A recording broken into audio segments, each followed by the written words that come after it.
Hey, what's going on, everybody? Hope everyone's doing well. Hope everyone is enjoying their Thanksgiving.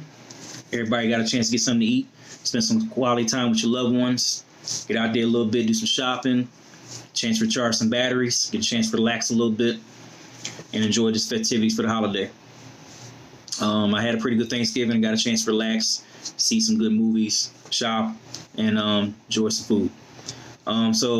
Last time we spoke on the video, talked about juvenile justice. I hope those get a chance to check out the video, www.rebuildingcommunitytrust.org. Also is on YouTube under Rebuilding Community Trust. Also, please keep in mind I'm selling shirts, selling merchandise. I got some other designs I'm finna post later on.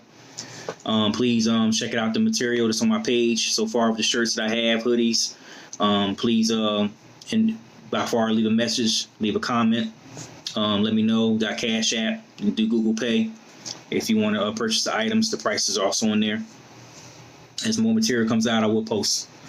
Also in development, I have kind of been falling back on the web page, but I'm going to do a new Rebuilding Community Trust Facebook page. Just kind of probably seen it floating around, but I'm going to get back on it and work on it and post that so y'all have an actual page to look up and to post comments, to see anything, videos, clips, or anything that I post.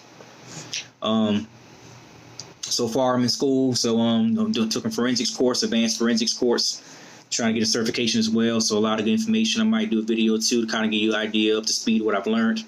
If you're interested, if you definitely want to see some material from what I've learned so far, leave a comment below. Definitely will entertain it. Do something that if you need information you may want to learn offline. So kind of talk a little bit. I'm not going to really do a lot of criminal justice stats this video. I want to talk about the movie Queen and Slim. I don't know if those have seen it. It's a very good movie. Directed by, her name is Melina Matsoukas, if I say her name correctly. And the writer, she wrote them, I think it's Lena Waithe. See if I said her name right. Lena Waithe, I think that's how you say her name, but she wrote the movie. So non-fictional.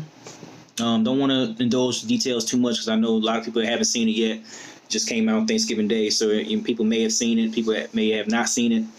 But it's a powerful movie. Non-fictional is not really so much a true story event, but it was more of a Bonnie and Clyde type of movie. Some of the key things in there really touched me because the media is portraying a culture where cops are not portrayed as heroes. They're not portrayed. They're portrayed as villains.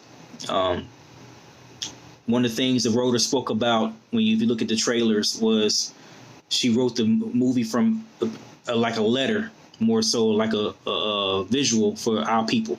So she's speaking more of African Americans. So we're the ones that's targeted the most. A lot of stuff. When I saw that film, I kind of heeded to some of this stuff back in my previous videos. To go to racial profiling, the video I've done a while back, early this year, it talks about some of the things we see in the movie. You know, like I said, I don't want to give too much away, but the movie portrayed not only a love story, but it portrayed, you know what I'm saying, the worst fears of African American male and even female in this case, of what they expect when a police officer approaches them. The movie's kind of a little bit extreme when it comes to that situation, the traffic stop situation. Probably the worst case scenario, but the sad thing is that it may become a reality. It has become a reality. If we look at the news clips, we look at the media, you understand that media portrays it's a picture that's painted for what they want us to see. So you look at the news, you look at the movies, the shows, they portray cops as villains. And I always say there's good cops everywhere you go, but a lot of the stuff we see in the news, a lot of the stuff that's been happening is some shootings, constant shootings, and more officers are shooting and killing individuals. And it's getting to a point where it's an expectation. And I ain't gonna lie, after seeing that movie, the writer and the producers and the directors painted this picture to where I was actually there. When I saw that movie, I felt I was there. I felt I was in that traffic stop. And the fear, you can feel the intensity of the fear of an officer approaching you to where you feel like, I don't know if I'm going to walk away alive. Um, lately, it's been a lot of movies about cops. It was just something on Facebook. I could not remember the name. It's Ice-T's in it. I don't know if it's a low budget film. I can't remember the name right now. But it was on Facebook and I saw it, and it was just about, again, another movie about the police shooting and killing innocent people, using their badge as an excuse to shoot and kill. And this is the kind of the trend is going to continue. It's going to continue. The media's going to continue to paint stories of the cops as villains. One of the things in the movie that the Queen and Slim is it was a youth, and he was impacted by what was done between the two characters, main characters, and the point where he was so impacted by what they did that the protest took place, and he actually pointed a gun and shot and killed a cop. And the cop that he killed wasn't white; it was a black cop. So we gotta understand, it's a scary situation when you're a black cop and you're portrayed as a whole. And a lot of the instances of the movie where a lot of the black cops were support of what they were doing. More so, not so much that, killing the innocent cop, but the fact that you saw the dash cam footage of the individual police officer doing the stuff he was doing, and you seen it, and you seen like, well, that's unfair. So, it's still a racial divide when it comes even to the police, because you got black cops working for the force, and then they categorized by the community as part of the problem. And so when they mean good intent, they still categorize. Guess what? They're just like in this movie. This is a prime example where the cop didn't mean harm. He was trying to do his job and actually try to speak to their youth, and their youth still shot and killed him. I don't know if that being a cop now is even worth it. You know what I'm saying? Because it's too much hate, and you only can do so much. Even with this page, even the stuff that I'm saying, you only can do so much. So being a law enforcement officer, especially a black one, and you're trying to have an impact on the community to where you can be trusted, it's just the media is doing a really good job and making the cops villains. And even though this is a fictional movie, it's a fictional, it's not real, or whatever the case may be. When you're looking at these movies and this perspective is put in these people's minds, especially the youth, they're going to think twice about trusting a cop. They're going to think twice about, I've seen Queen and Slim. So even though, this is the reality we're dealing with. Not just a movie, but just in real life. We're dealing with this stuff in the news where if a cop approaches a vehicle, that fear is going to automatically be, automatically going to come because of not just the media itself, but just experiences and seeing what's going on in the news. Very good movie. I mean, it was a lot of stuff. I mean, it was definitely some of the key points that stuck out. But I was really impressed with the movie. It really did paint a good picture of the African American perspective of what we see as police. They had that Bonnie and Clyde. They had that Set It Off feel at the end. Like I said, I probably spoiled it now, but it was just a really powerful movie. I recommend people seeing it. Not just look at it as an entertainment value, but look at what the issues were. What did the writer and the director and the producer try to message they try to portray? You know what I'm saying? Trusting police, is it wrong? Is it right? Go back to the racial profiling video to watch it. Go back and see the stuff that I said on what should we do when the police approaches you. Whether it's a minor traffic infraction or is a full-fledged warrant, what do you do? How do you act? And, you know what I'm saying? And even then, sometimes I feel like even if you respond correctly, it could be, still taken the wrong way. Because we all people. So the movie portrayed how that individual acted towards the police and he took it the wrong way. Very extreme, but this is why you gotta know your laws. Because no officer should be pulling a gun on you. No officer should be searching your vehicle unless probable cause. It's because you swerve in a vehicle. What PC does he have to make you search your vehicle? It has to be probable cause. I think I defined it before, but reasons to pull you over, reason to make you search, reason to search you for anything. Having a warrant, those different things matter. This is why we got to know. This is what my job is to teach, and so people understand. But overall, good film. Again, just check it out. Just get your opinions, get your viewpoints on it. Leave a comment in below and let me know what you think if you want to leave a comment. But please just let's pay attention to the media, because the media is whether it's the news, whether it's movies, whether it's TV shows, it plays on our emotions. So you look at the facts, get objective data, look at what's around you. Try not to let your emotions be guided by what's on TV, what's in the movie theater, what's on the news. It's hard, but that's what the media it portrays on emotions. So a lot of times we look at what we see in the movies and we think it's real, and it may be real, and it is real. But we got to we can't categorize every single thing in one group. You have to take every man or every woman at his word as far as the officer goes. It's easier said than done. I know a lot of people disagree, but in order for this to be better, which if it can be better, is to, judge each situation accordingly. And be honest with you, the best way to change this stuff is in court. It's in these laws, in our votes. Advocating, going to your communities, talking with the police the best you can, trying to come up with neighborhood watch programs, citizen review boards. All this stuff is not just one thing. Everything has to be done. Continue to protest, continue to speak out, continue to go to your congressman. One of the biggest impacts that I want to do is, instead of going back to a law enforcement side, I would like to get back into the lawyer and legal side. I would like to jump into that field, because that's where most of the laws can be changed. That's where people can impact the most, is through our laws, through changing, through advocating, through putting new laws out to make things better. Law enforcement on that scale is not enough, because you only can say so much. You only can do so much. So how can I impact the community the best? How can I help the community the best? Through teaching, through advocating, but also getting laws passed to hold those officers accountable that are doing the things they're doing. Getting involved with the IA process, the OPS process, the process where any police department has to hold officers accountable that are not following the laws to the T and doing what's right. The media's continue to play on it. They're going to continue to play on it, and until it's the perception is put into people's heads.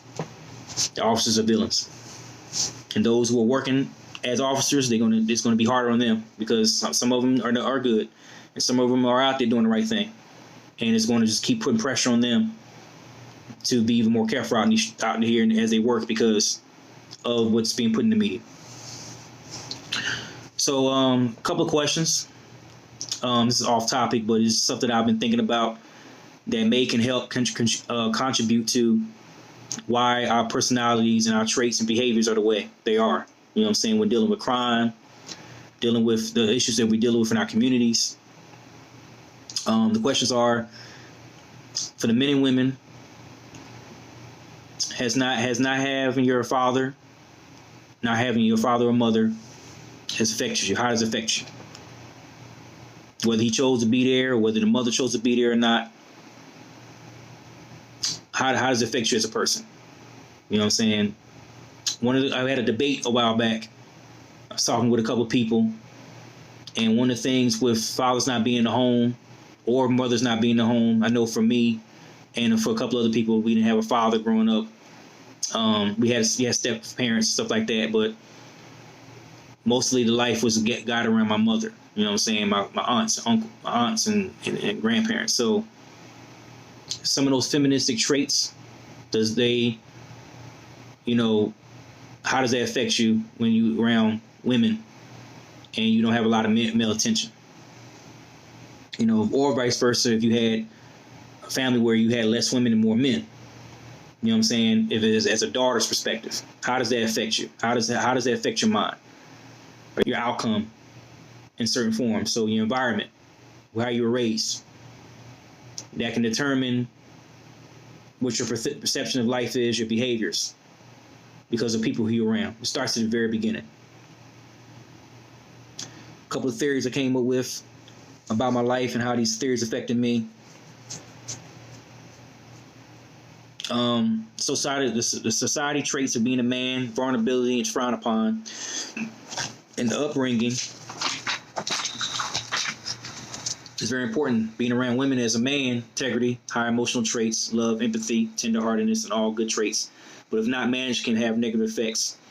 As if the roles reverse, the men, tough, strict, structured, protector, that still correctly can prepare men for life. However, realistically, how many fathers are in the house? Are they active? Or what they teaching you is valuable? Respect, integrity, self-value, structure.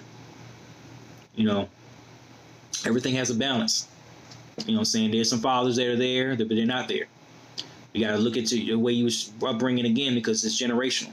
You know what I'm saying? You got your father never taught you well, or exemplified a bad example. It's going to be passed down to you. It's going to continue to pass down. Their mother, if their mother is simplified bad examples to the daughter on how to act, how to have empathy, love, respect for self, standards, true meaning of being a woman, womanhood, it's not being taught, exemplified, it's passed down to the daughters, and then they pass down to their kids. It's called generational curses. These things affect behavior.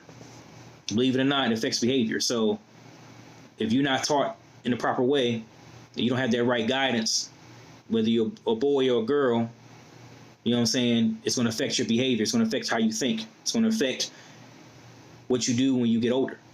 You know what I'm saying? So in the aspect of criminal justice, an aspect of behaviors, if you're taught a certain way, then you're going to behave a certain way, and then that's going to affect the law. That's going to affect how you conduct yourself in public. That's going to determine whether you get involved in some crime because of the way you think and your behavior.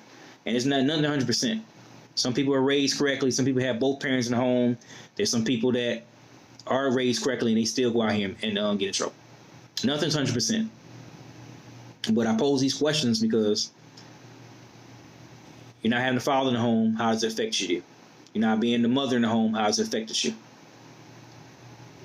Being around as a man or a boy, grown boy, you're around mostly females.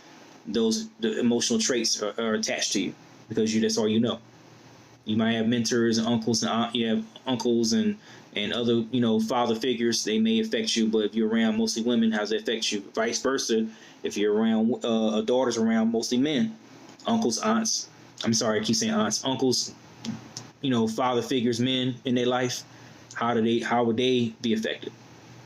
It's a gender neutral. It doesn't matter. However, but for mostly the men, having that father figure, that structure, that ability to be a man is key. You know what I'm saying? So when you don't have that, how does it affect your mindset? How does it affect you get around the wrong crowd, you around the wrong people because you don't have that right guidance, and then you make bad decisions, and then you end a lot. It don't always have to be criminal justice related or crime related, but you just make bad decisions in general. And it affects how you think, and it affects your perception of life if you didn't have that guidance. So I just kind of want people to understand the behaviors and how important it is for the youth. The youth is key. And this is where, again, parenting, upbringing, behavior, environment plays a big role. Taking the time to understand that could understand why a lot of youth is getting in trouble, why a lot of youth is out here doing what they're doing. I always say the youth is the future. So if we're not teaching our youth correctly, we're not guiding them correctly, guess what we're passing a generation of dysfunction over to them. And then you wonder why life is the way it is with crime. You wonder why everything's up. You wonder why we get in so much trouble with the police. We're not educating our youth. So just kind of pose these questions to you. Please take time to think about it and how it applies to your life, how it applies to your children's life. What are you leaving for your kids? What are you leaving as far as generational wealth? It ain't got to always be money. It can be way of living. It can be knowledge. It can be, passing on behaviors and traits that's going to help them be successful. When you think of generational wealth, it's not about money all the time. Anybody can leave them $1 million. But if you don't teach them how to manage that money, if you don't teach them how to manage life and the abilities in it, traits in it, it doesn't matter. So this is kind of off topic as far as criminal justice, but it's been pondering my mind. And like I said, I'm going to start putting little snippets and stuff on the page, just stuff like this to get people thinking. But please take time to think about these things. Apply it to your life. That's all I got for this video. I just want to kind of touch on Queen and Slim. Please go see it. Think about the questions I've asked. If you got any questions, comments, please leave them in the links below, comments below, whatever. I'm gonna probably start working on some more videos. I'm in the halfway point through school, so I may do citizens review boards. Kind of start working on that between the school and everything else I'm working on. And I got some material coming up in the future. Again, please don't forget about the merchandise. If you want a shirt, Christmas is coming up. Be a great gift for somebody to give somebody. Let me know. Instagram, Facebook, leave it on YouTube comments. Also, emails on there. Whatever you got resource you want to let me know if you're interested in the t-shirts. Please let me know. I got them in any color, hoodies, whatever. So, if you got anything else, leave in the comments below. I hope everybody had a good holiday. Be blessed.